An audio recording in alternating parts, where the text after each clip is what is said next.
Hi hello வணக்கம் and welcome to my YouTube channel slice factory. நான் உங்கள் வெங்கட். என்னுடைய சேனலில் நான் பல்சுவை வீடியோக்களை உங்களுக்காக அப்லோட் பண்ணிகிட்ருக்கேன். அது வந்து சமையல் கலை, பவர் பாயிண்ட் ட்ரைனிங், இல்லை ஓவியம், இது போல் பலதரப்பட்ட டைட்டிலில் நான் வந்து வீடியோஸ் போட்டுட்ருக்கேன். ஸோ இதை போல் நான் பலதரப்பட்ட வீடியோக்களை போடுவதற்கு எனக்கு உத்வேகம் அளிக்கும் வகையில் என்னுடைய சேனலை பாருங்கள், லைக் பண்ணுங்கள், கமெண்ட் பண்ணுங்கள், ஷேர் பண்ணுங்கள், என்னுடைய சேனலுக்கு சப்ஸ்கிரைப் பண்ணிக்கோங்க. இன்றைக்கி நான் வந்து ஒரு சமையல் குறிப்பு சம்மந்தப்பட்ட ஒரு வீடியோ தான் போடலான் இருக்கேன். அந்த பதிவு என்ன அப்படின்னா, கீரை கூட்டு, கீரையும் பருப்பும் சேர்ந்த கடைசல். இதை வந்து நம்ம தோசைக்கு, இட்லிக்கு, சப்பாத்திக்கு, பூரிக்கு எதுக்கு வேணால் வச்சு சாப்பிட்லாம். ஏன் சாப்பாடோட கூட நம்ம கலந்து சாப்பிட்லாம். ஸோ இந்த கீரை கூட்டுன்றது நீங்கள் நார்மலாக யூடியூப்பில் போய்ட்டு ப்ரௌஸ் பண்ணுறோம் அப்படின்னாலே இதே போல் சமையல் வீடியோக்கள் நிறையா இருக்குது. அதாவது கணக்கில் அடங்காக இருக்குது. இப்போ நம்ம ஒரு காரக்குழம்பு வைக்கணும் அப்படின்ட்டு போய்ட்டு யூடியூப்பில் பார்த்தோம் அப்படின்னா கிட்டத்தட்ட ஒரு 100 விதமான சேனல்களில் காரக்குழம்பு வச்சு கட்டுறாங்க. இதெல்லாம் ஏன் ரிப்பீட்டடாக வருது? இது வந்து ஒரு சோஷியல் மீடியா. இது வந்து யார் வேணால் வீடியோ போஸ்ட் பண்ணலாம். ஸோ அப்படி இருக்கும்பொழுது ரிப்பீட்டட் வீடியோஸ் இருக்க தான் செய்யும். அந்த ரிப்பீட்டட் வீடியோக்குள்ளே நமக்கு பிடிச்ச மாதிரி யார் செய்கிறாங்க, நம்ம அதை செஞ்சு பார்க்கும்போது எந்த அளவுக்கு சக்ஸஸ் ரேட் இருக்குது, அதோடு இல்லாமல் அவங்க சொல்கிறது எந்த அளவுக்கு புரியுது, இந்த 3 விஷயத்தை வச்சு தாங்க ஒரு வீடியோங்கிறது இன்னொரு வீடியோவில் வித்தியாசமாக தெரியும். என்னுடைய வீடியோ அது போல் ஏதாவது வித்தியாசமாக இருந்துச்சு அப்படின்னா, நல்ல விஷயமா இருந்தால் எனக்கு லைக் பண்ணி சொல்லுங்கள்.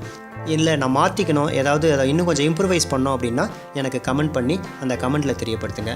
உங்களுடைய ஆதரவுக்கு நன்றி. இன்றைக்கி கீரை கூட்டு செய்கிறதுக்கு போகலாம். அதுக்கு தேவையான பொருள்கள் வந்து ஒரு கட்டு கீரை. இது வந்து பருப்போடு சேர்ந்து கிடையக்கூடிய எந்த கீரையாக வேணால் இருக்கலாம்.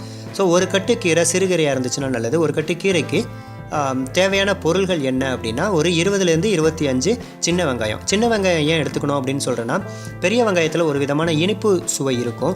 ஸோ அதை போட்டிங்கன்னா அந்த டேஸ்ட் வந்து அந்தளவுக்கு என்ஹான்ஸ் ஆகாது. அதுக்கு வந்து சின்ன வெங்காயம் தான் நல்லா காரமாக இருக்குன்றதுனால சின்ன வெங்காயம் தான் மோஸ்ட்லி எல்லோரும் ப்ரிஃபர் பண்ணுவாங்க. மசாலாக்கெலாம் அரைக்கும் போது கூட சின்ன வெங்காயம் தான் சேர்த்து அரைச்சிப்பாங்க. ஸோ இந்த 20லேருந்து 25 நம்பர் சின்ன வெங்காயத்திற்கு ஒரு 4லிருந்து 5 தக்காளி பழங்களை சின்ன சின்ன துண்டுகளாக நறுக்கி வச்சுக்கோங்க. அதுக்கப்புறம் ஒரு பூண்டு பல், ஒரு 10 பல் பூண்டு வச்சுக்கோங்க. தென் ஒரு 2 பச்சை மிளகாயை சின்ன சின்னதாக பொடிசாக கட் பண்ணி வச்சுக்கோங்க. அதுதாங்க வந்து உங்களுக்கு இதில் போடக்கூடிய காய்கறி ரிலேட்டட் இன்க்ரீடியன்ட்ஸ். அதுக்கப்புறம் சேர்க்கக்கூடிய மற்ற பொருள்கள் என்ன அப்படின்னா, பயத்தம்பருப்பு வந்து 1 கப்பு எடுத்துக்கோங்க. 1 கப்பு பயத்தம்பருப்பை நல்லா வேக வச்சு அதை சேர்க்கணும். அதுக்காக 1 கப்பு பயத்தம்பருப்பு, அதுக்கு வந்து 1 ஸ்பூன், ஒரு சின்ன ஸ்பூனால் 1 ஸ்பூன் ஜீரகம்.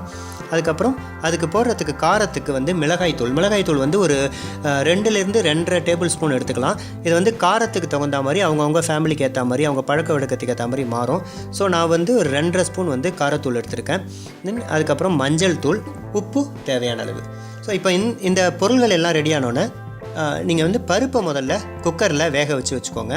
பயத்தம்பருப்பு 1 கப்புக்கு 2.5லேருந்து 3 கப்பு தண்ணி, அதை விட்டு ஒரு 4-5 விசில் வர வரைக்கும் வேக வச்சுக்கோங்க. தண்ணி நிறையா ஊற்றிட்டிங்க அப்படின்னா அது ரொம்ப டைலூட் ஆகிடும். அதுக்கப்புறம் அந்த தண்ணியை நீங்கள் வந்து தேவையில்லாமல் ஃபில்ட்ரு பண்ண வேண்டியிருக்கும். அது மூலமாக அதில் சத்துலாம் போயிடும். அதனால் எவ்வளோக்கு தண்ணி கம்மியாக வச்சு பருப்பை வேக விட்றீங்களோ அதளவுக்கு திக்கான ஒரு பருப்பு கன்சிஸ்டன்சி கிடைக்கும். அது வந்து உங்களுடைய கீரை கூட்டில் சேர்த்தாலும் அதை எடுத்து சாப்பிடும்போது நல்லா கிரேவியோட அந்த டெக்ஸ்சர் நல்லாயிருக்கும்.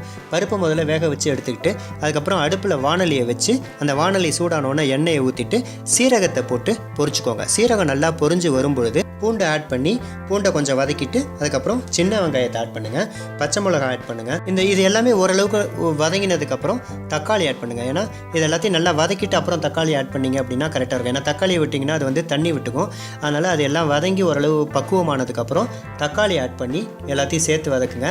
இந்த தக்காளி வதங்கும் போதே இடையில வந்து கொஞ்சம் நீங்கள் அந்த பருப்பு வேக வச்சிங்க இல்லையா, அதில் எக்ஸஸாக இருக்கக்கூடிய வாட்டரை ஊற்றி அந்த தக்காளியை நல்லா வேக விடலாம். ஏன்னா அந்த தண்ணி ஊற்றி வேக விடுறதுக்கு பதிலாக அந்த பருப்பு ஸ்டாக் எடுத்து நீங்கள் வேக விடும்போது கொஞ்சம் சுவை நல்லா அதிகமாக கிடைக்கும்.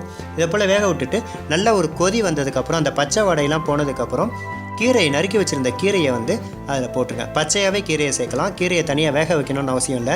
கீரையை ரொம்ப வேக வச்சிங்க அப்படின்னா அந்த கலர் மாதிரி ஒரு மாதிரி டார்க் க்ரீன் ஆகிடும். அது வந்து அது பார்க்குறதுக்கும் நல்லா இருக்காது. அதோடைய சுவையும் வந்து ரொம்ப வெந்துடுச்சு அப்படின்னா கீரையோட சுவையே இல்லாமல் போயிடும். அதனால் கீரையை பச்சையாகவே சேர்த்துக்கலாம். இந்த பருப்பு தண்ணிலையும் இந்த காய்கறி தண்ணிலையும் கொதிக்கும் போதே இந்த கீரை நல்லா வெந்துடும்.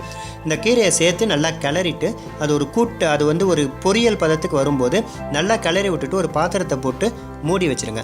ஏன்னா ஆவியில் நல்லா வேகும்போது தான் அது வந்து பச்சை வாடை போயிட்டு நல்லா வேகும். நல்லா வெந்ததுக்கப்புறம் மிச்சம் இருக்கக்கூடிய எல்லா பருப்பையும் சேர்த்து உப்பு, மிளகாய்த்தூள், மஞ்சள் தூள் இது எல்லாத்தையும் சேர்த்துட்டு நல்லா கலக்கி அது நல்லா கொதிக்க விடணுங்க. நல்லா கொதித்து அந்த பச்சை வாடை போய் அதை பக்குவமாக கொதித்ததுக்கப்புறம் உங்களுக்கு தேவையான கீரை கூட்டு, கீரை பருப்பு கடைசல் தயார்.